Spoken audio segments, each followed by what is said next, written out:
Rethinking ruthlessness. You can never be more ruthless in truth than you can with others than you can be with yourself. And there's a lot there, so I'll unpack it. So basically, if you're more ruthless with others than you are with yourself, then it's not really ruthlessness, it's just hypocrisy. And I'm stressing the more positive aspects of ruthlessness, the negative, and I'll explain what I mean by that. So if you hold yourself to a standard of laziness, but you hold others to a standard of accountability, then you're a hypocrite.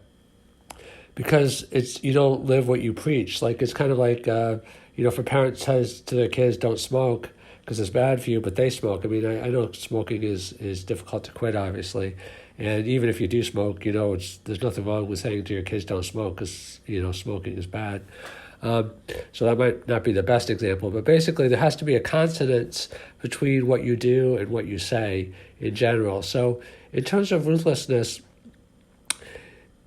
if you hold yourself to a very high standard, then it's naturally, if you're constant in your life, that you will hold other people to a very high standard. Because people say, well, what you do in your personal life doesn't affect your professional life, but I don't think that's true.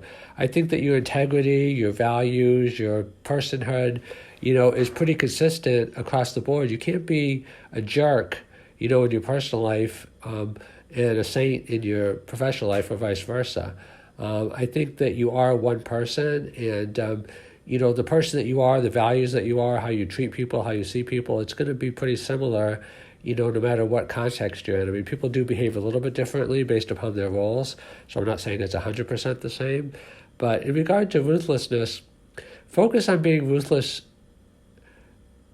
on yourself. Not to punish yourself, but to discipline yourself, because self-discipline, as they say, is the master skill that makes all other skills possible. If you master yourself, even in the Bible it says something like a person that masters himself is more powerful than an army that conquers an entire city. If you master yourself, that's a paraphrase, obviously.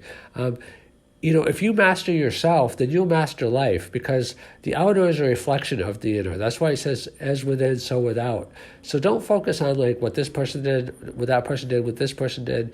If you work on always developing yourself and becoming the best person that you can be, and developing your abilities and your capabilities, how you interact with other people will just naturally flow out of your own character, out of your own development, out of your own abilities.